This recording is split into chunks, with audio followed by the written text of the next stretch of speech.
नमस्कार. मी अरविंद आठले. भाषण पुष्प मालिकेतलं 58वं पुष्प आज मी आपल्यासमोर प्रस्तुत करणार आहे. त्याच्या आधी माझे सद्गुरू श्री नरसिंह सरस्वती यांना वंदन करून त्यांचा आशीर्वाद घेतो आणि मग माझे जे काही बोल असतील, इकडून तिकडून गोळा केलेली माहिती ही आपल्यासमोर प्रस्तुत करण्याचा मी प्रयत्न करतो आहे. काल आपण प्रज्ञाचक्षू गुलाबराव महाराज यांच्या चरित्रासंबंधी बोललो होतो आणि सांगितलं होतं की यांचं जे काही तत्त्वज्ञान आहे, अतिशय सखोल अभ्यास सर्वशास्त्रांचा पाश्चात्य शास्त्र धरून त्यांनी केलेला होता. त्यामुळे त्यांचं जे काही साधुबोध नावाचं एक पुस्तक अतिशय आवडलं मला. मी अनेक वर्ष ते पुस्तक वाचतो आहे. ते पुस्तक कितीही वेळा वाचलं तरी समाधान होत नाही. तर त्यातल्या काही प्रश्नोत्तरासंबंधी मी आज आपल्यासमोर ती प्रश्नोत्तरं मांडणार आहे. साधकांनी विचारलेले प्रश्न आणि त्यांना गुलाबराव महाराजांनी दिलेली उत्तरं, अशा प्रकारचा हा संवाद वेगवेगळ्या विषयांना स्पर्श करून जाणारा असा हा आहे. तर आपलं मन शांत आणि स्थिर करणं अत्यंत अवघड आहे. हा अनुभव आपल्याला व्यवहारात नेहमी येतो. अगदी बारीक सारीक गोष्टींनीसुद्धा आपला चित्तक्षोभ होतो. राग आपल्याला आवरत नाही, क्षोभ आपल्याला आवरत नाही, आपला अहंकार नेहमी दुखावला जातो आणि आपलं मन सुखदुःखाच्या लाटेवर सदैव असतं. अशावेळी मनाला स्थिरता करून देणारा एखादा उपाय आहे का, याची आपण सारखी विचारणा करत असतो. आणि असा जर उपयोग कोणी जर आपल्याला असा उपाय सुचवला तर किती छान होईल असं आपल्याला वाटतं. तसं म्हटलात तर राजयोगामध्ये चित्तवृत्ती निरोध शिकवली जाते. कदाचित विवेकानंदांचं राजयोगावरचं पुस्तक तुम्ही वाचलं असेल. पुस्तकं वाचायला सगळी फार सोपी असतात हो. तेव्हा असं वाटतं की सगळं समजलं आपल्याला, आपण राजयोगी झालो. पण ते प्रत्यक्षात आणणं, आचरणात आणणं किती कठीण आहे हे तुमच्या अनुभवाला हळूहळू यायला लागतं. आणि मग याचा वाद त्याचा वाद त्याचा वाद करता करता सगळ्यांची खिचडी आपण आपल्या मनात करतो आणि शेवटी कुठल्याच प्रश्नाचं आपल्याला उत्तर येत नाही आणि शेवटी त्या सर्व विषयापासून आपण जवळ जाण्यापेक्षा जास्ती दूरच जातो. तर कुठल्याही साधनेमध्ये चित्तस्थिरता ही पहिली पायरी आहे. आणि खूप लोकांनी गुलाबराव महाराजांना याच्या संबंधी, याच्या आसपासच्या असे अनेक प्रश्न विचारले. त्यांना म्हणतं की चित्त वारंवार दुसरीकडे धावत जातं आणि वारंवार त्याला आपल्याकडे वळवावं. ते असं म्हणतात की वृक्षाची एखादी शाखा लवू लागली म्हणजे प्रथम तिच्या स्थितिस्थापकत्व असल्यामुळे ती पुन्हा आपल्या मूळ वळणावर जाते. शेवटी तिला लवून काही वेळ बांधून ठेवावी लागते आणि ही बांधून ठेवली की मग हळूहळू ती कायमची लवली जाते. तसं आपल्या मनाचं आहे.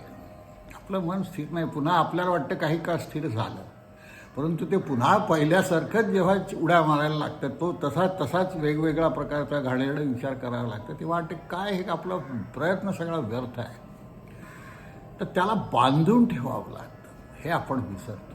सातत्याला बांधून ठेवलं अनेक काळ की मग काही काळाने मग ते त्याचं बंधन काढलं तरी बांधलेल्या अवस्थेतच ते राहतं. तेव्हा ही गोष्ट आपण मनाच्या संबंधी लक्षात घेतली पाहिजे. जसं श्रीकृष्णाने भगवद्गीतेत अभ्यास आणि वैराग्य हे उपाय सांगितलेले आहेत. प्राणायाम, जप, ध्यान वगैरे गोष्टी आपण सगळा करतो, हा अभ्यास करतो. आणि अभ्यासाच्या जोडीला जर वैराग्य नसेल याच्या, तर त्या अभ्यासाचा काहीही उपयोग होत नाही. वैराग्य हे अत्यंत श्रेष्ठ आहे याच्या, ते आलंच पाहिजे. वैराग्य अंगी बांधलं नाही तर तुम्ही अध्यात्मात कसलीच प्रगती करू शकत नाही. चित्ताच्या स्थिरतेसाठी नुसता अभ्यासही उपयोग नाही. तर वैराग्य असल्याशिवाय आसक्ती जिकडे अधिक तिकडं चित्त अधिक गुंतत असतं. हे चित्त त्या ठिकाणाहून परत आपल्या ठिकाणी आणणं, याच्यासाठी अभ्यास लागतो. आणि मग त्या अभ्यासानं चंचलपणा हळूहळू दूर होतो. आपल्याला घाई करून चालत नाही. ते एक उदाहरण ते सांगतात की त्यांच्या एका जवळच्या नातेवाईकाला चिलमीचं व्यसन होतं. कोणीतरी त्याला सांगितलं की तू तंबाखू खात जा म्हणजे तुझं चिलमीचं व्यसन जाईल. त्याने तंबाखू खाणं सुरू केलं आणि चिलीम सोडण्याचा काही प्रयत्न केलाच नाही. त्यामुळे त्याला एका व्यसनाऐवजी 2 व्यसनं लागली. तसं आपलं होतं. आपण एक उपाय करतो आणि तो उपाय झाला तरी आपल्याला जेव्हा स्थिरता येत नाही, त्या उपायाचा काही उपयोग नाही असं होतं, तेव्हा दोन्ही आपलं मग चालू व्हायला लागतं की ते हातचं गेलं आणि पळतंही गेलं. तेव्हा हळूहळू निरोध करावा लागतो. एका कुठल्याही उपायाने अनेक उपाय एकाच वेळी करावे लागतात. की आता काय झालं, त्याने एका गुरुशिष्याचं उदाहरण दिलं. गुरुने सांगितलं बाळा सत्य बोल. तर शिष्य म्हणतो अहो माझं सत्यावर मनच बसत नाही. सत्याच्या ठिकाणी मन स्थिर करण्याकरताच मला एखादा योग सांगा. त्या गुरुनं काय करायचं? अष्टांग योगापैकी पहिल्या पायरीमध्ये यम आहे. यम नियम आसन ह्या जो क्रम अष्टांग योगाचा सांगितलेला आहे त्यातलं पहिलं अंग यमाचं आहे. आणि यम म्हणजे काय हो? तेव्हा वेगवेगळ्या नियमांनी आपलं मन स्थिर करण्याचे हे सगळे उपाय आहेत. ह्या रोगाची जी 8 अंग आहेत त्यातलं पहिलं अंग यम आहे. आणि अहिंसा, सत्य, अस्तेय, ब्रह्मचर्य, अपरिग्रह या सर्वांचा मिळून यम बनलेला आहे. तेव्हा ह्या यमामध्ये अहिंसा आली, सत्य आलं, अस्तेय आलं, ब्रह्मचर्य आलं, अपरिग्रह आलं. हे सगळं जेव्हा पाळलं जाईल तेव्हा यम पाळला जाईल. इतकं ते अवघड आहे. योग सोपा नाही. आणि अभ्यास आणि वैराग्य या दोघांच्या साहाय्यानेच मनाचा निरोध केला पाहिजे. जेव्हा स्थिरतेचा अनुभव हळूहळू येईल तेव्हा तो माणूस योगाला योग्य आहे असं समजायला काही कारण नाही. जो केवळ परतंत्र आहे, ज्याच्या हातून प्रयत्न होत नाहीत आणि ज्याला थोडाही स्थिरतेचा अनुभव नाही, तो योगाकडे वळू शकत नाही. तर हे आपण लक्षात घेतलं पाहिजे. आपल्याला जर योगाकडे वळायचं आहे, चित्तस्थिरतेकडे वळायचं, कुठल्याही मार्गाने जा, तुम्ही भक्ती मार्ग जा, कर्ममार्ग जा, तुम्हाला चित्तवृत्ती निरोध असलाच पाहिजे. तर या गुलाबराव महाराजांनी 2 प्रमुख ग्रंथ त्यांचे आहेत. एक साधुबोध आणि एक समयोपदेश. या ग्रंथामध्ये गृहस्थांनी कसं वागावं, काय करावं, कुठले वेगवेगळ्या प्रसंगाला तोंड कसं द्यावं, गुरु कशी परीक्षा बघतो, त्या परीक्षेत पास कसं व्हावं, हे सगळं सांगितलेलं आहे. ईश्वराला कसं शरण जावं, त्याच्यावर सगळा परिभार टाकावा आणि कसलीही काळजी न करता जीवन निश्चिंत असं जगावं, असा उद्देश आपण नेहमी ऐकतो. पण इथे एक शंका निर्माण होते की माझ्यात ते इतके दुर्गुण आहेत आणि हे दूर करण्याचा मी माझ्या बळानं प्रयत्न करावा का देवच माझे दुर्गुण दूर करेल आणि तो देव करेल या भरोशावर मी माझं मनसोक्त वर्तन चालू ठेवावं का? तर याला उत्तर देताना ते म्हणतात की आपलं घर झाडायचं आहे ते केरसुणीनी झाडता येतं आणि वाऱ्यानंही झाडता येतं. केरसुणीनी झाडलं तर व्यवस्थित आणि मध्ये कुठे केर न जमा होता ते झाडलं जातं आणि वाऱ्यानं एका बाजूचा केर निघाला तर तो दुसऱ्या बाजूला जमा होतो. केर जात नाही, सुटत नाही. त्यामुळं आपल्या हाताने दुर्गुण काढले नाहीत आणि परमेश्वर काढेल म्हणून जर स्वस्थ बसलो तर दुर्गुण निघणार नाही. माझे दुर्गुण गुरु काढेल, अरे ह्या चुकीच्या समजुतीत राहू नका. तुमचे काढेल म्हणजे काय, तो स्वतःकडे घेईल का? आपल्या गुरुला असं करण्याचा तुमचा अधिकार आहे का? तेव्हा प्रयत्न केले पाहिजे. तर काय योगाचा अधिकार कोण, परमार्थाचा अधिकार कोण? तर जो ज्याची इच्छा करील तो त्या वस्तूचा अधिकारी. परमार्थाची इच्छा कराल तर तुम्ही परमार्थाचे अधिकारी व्हाल. त्यामुळे योगाचा मनाचा विरोध, या योगामध्ये मनाचा विरोध नसून केवळ इंद्रियांच्या चमत्काराकडे दृष्टी जाते असा योग कधी करू नये आणि सद्गुरू असा योग कधी सांगत नाही.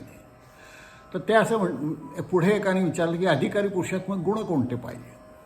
ते म्हणतात की वस्तूची इच्छा पाहिजे, त्या वस्तू वाचून इतर काही नको अशी त्यागबुद्धी पाहिजे, आणि इष्टवस्तू मिळवण्याच्या मार्गातील अडचणी सोसण्याचं धैर्य पाहिजे. हे 3 गुण अधिकारी पुरुषानं आवश्यक असे मिळवले पाहिजे. त्या ठिकाणी विचारलं की मी जन्मभर ध्यान करतो पण तरीही मला साक्षात्कार होत नाही. त्याचं उत्तर काय. ते म्हणतात एक वेळ ठेवलेली निष्ठा सोडून देण्याची ज्याला सवय आहे तो कधीच काहीही मिळवू शकत नाही. गुरुचरित्रातली कथा तुम्हाला आठवत असेल. 2 शिष्य येतात गुरूंकडे आणि आम्हाला स्वीकारा म्हणतात, परंतु ते त्याला त्याच्या मूळ गुरुकडे पाठवतात. त्यासाठी काही कथा त्याला सांगतात की एक निष्ठा तू धरली ती निष्ठा ठेव, तुझी निष्ठा तुला पुढे नेणार आहे तुझ्या गुरुऐवजी, हे लक्षात ठेव. तर हे असं आहे, ज्यांना एकदा निष्ठा बदलायची सवय लागली, हा गुरु इथून चालले, दुसरा गुरु तिथून चालले, चौथा गुरु, इथे जे जसं चांगलं वाटेल, कुत्रे वाघ हुंगत जसे जातात तसे आपण जातो हे विसरतो. आपण कुत्रे आहो का. असं वास हुंगत गेलेल्यांना आयुष्यात कधीही काहीही प्राप्त होऊ शकत नाही. निष्ठा महत्त्वाची आहे. ती निष्ठा मूर्खावर जरी तुम्ही ठेवली तरी तो गुरु म्हणून तुमचं कार्य करेल. गुरुपेक्षा गुरुभाव श्रेष्ठ आहे हे कधीही विसरू नका. हा भाव तुमच्या मनात आणा. आता मग दैवयोग का प्रयत्न थोर, आणि मनुष्याच्या हातात त्यातलं काय आहे.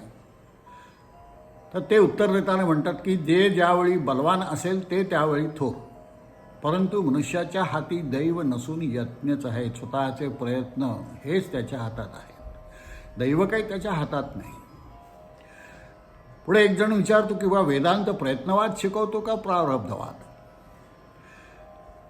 हा उत्तर त्यांचं किती सुंदर आहे पहा. ते म्हणतात की कपाळावर हात ठेवून बसणाऱ्याला तो दैववाद शिकवतो आणि निधड्या छातूच्या मनुष्याला आत्मा नित्य आहे असं म्हणून तो प्रयत्नवाद शिकवतो.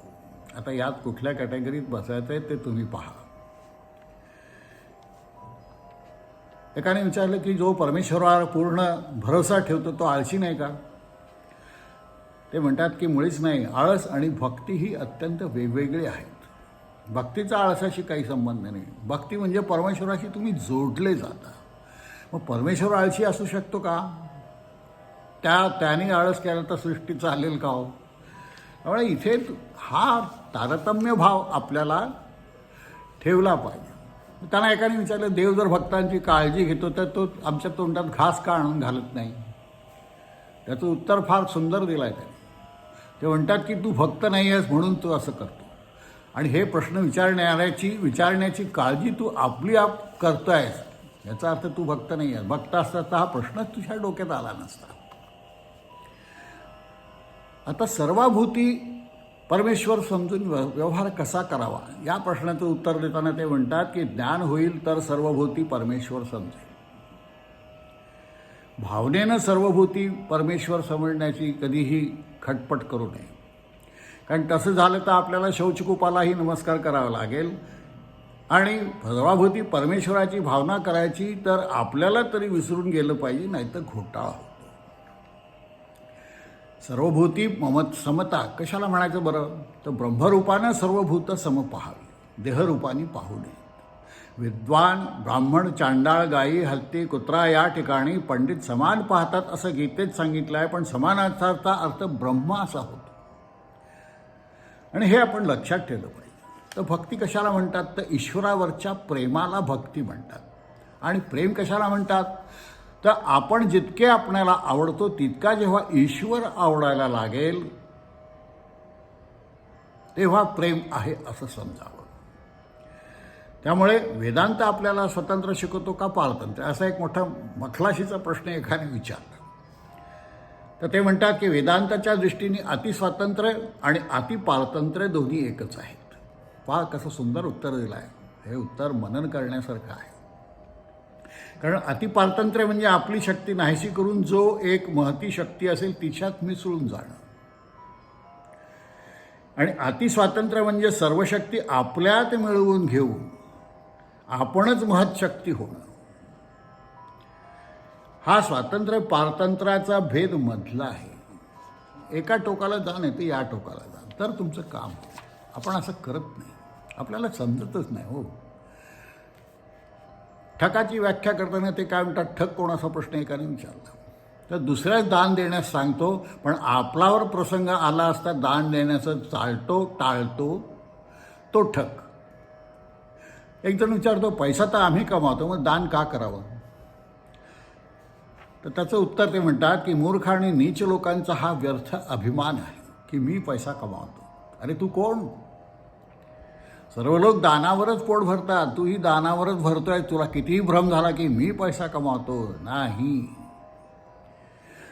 कोणालाही स्वतंत्र पैसा मिळत नाही.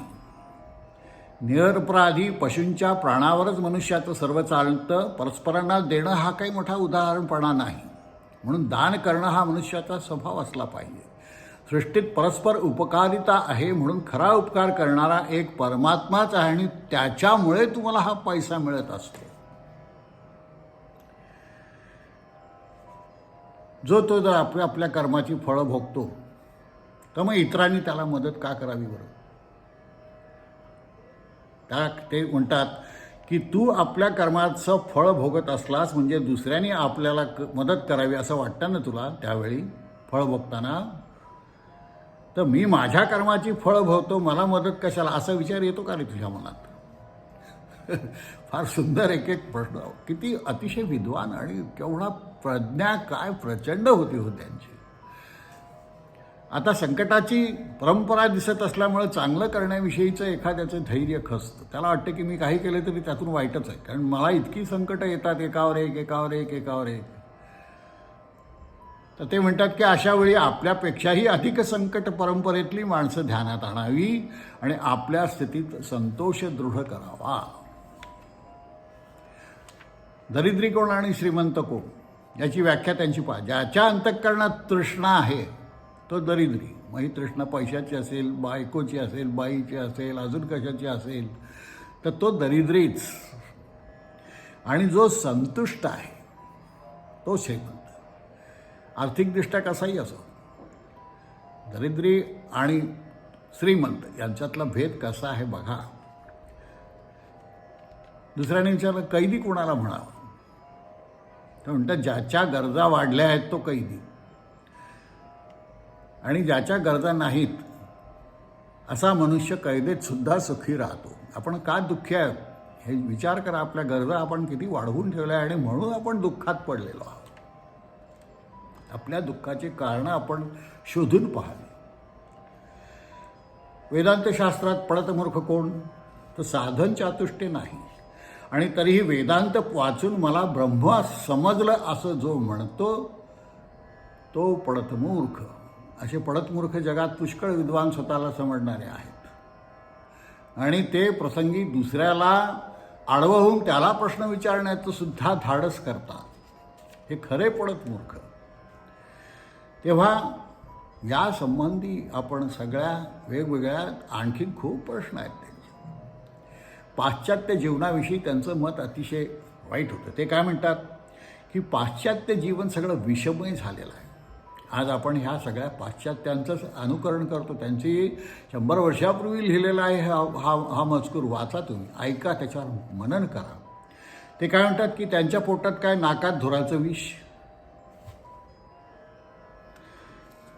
आणि पोटात दारूचं विष, दारू लागते, आणि खाण्यामध्ये चीजसारखे सडलेले पदार्थ, अस्वाभाविक जनावरांचं मांस, कुठल्याही जनावरांचं मांस त्यांना चालतं. अजीर्ण झालं तरी खा. स्नान वगैरे रोज केलंच पाहिजे असा काही नियम नाही. त्यामुळे अस्वच्छता आणि सदैव क्रोध आणि असंतोषाच्या तावडीत सापडणं हे पाश्चात्यांचं वर्णन त्यांनी केलं आहे. आज हळूहळू आपणही पाश्चात्य होत चाललो आहोत हे तुमच्या लक्षात येईल की त्यामुळं त्यांचं शारीरिक आणि मानसिक सर्व जीवनच विषमय झालेलं आहे आणि आपणही आता त्या मार्गाकडे चाललो. आपला मूळ मार्ग, आपण भारतीय परंपरा, अध्यात्म हे सगळं विसरलो. विद्वत्तेचा आपल्याला मद झालेला आहे. मला सगळं समजतं ही भावना झालेली आहे आणि गुगल तर ठेवलं आहे. गुगलवर काहीही सर्च केलं की काहीही मिळतं, हे आपली आहे ना आपलं. औषध मला काही रोग झाला तरी मी गुगलमध्ये पाहतो की काय काय झालं आहे मला. आणि डॉक्टरलासुद्धा लोक असे मी सांगणारे लोक बघले की मला अमुक झालं आणि तुम्ही पहा. डॉक्टरने आढळलं तर ते म्हणतात हे नाही हो, हे पहा. इतके हे गुगलमय झालेले आहेत. आता हे असं कराल तर तुम्ही ज्ञानी कसे व्हाल, तुम्ही कसे सुधारणार.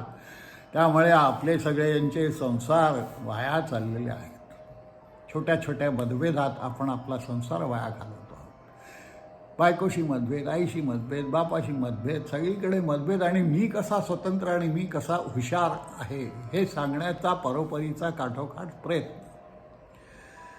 तेव्हा बघा, विचार करा, आपली तत्त्वज्ञान पद्धती जी या माणसाने 100 वर्षापूर्वी सांगितली, आज आपल्याला ती लागू आहे.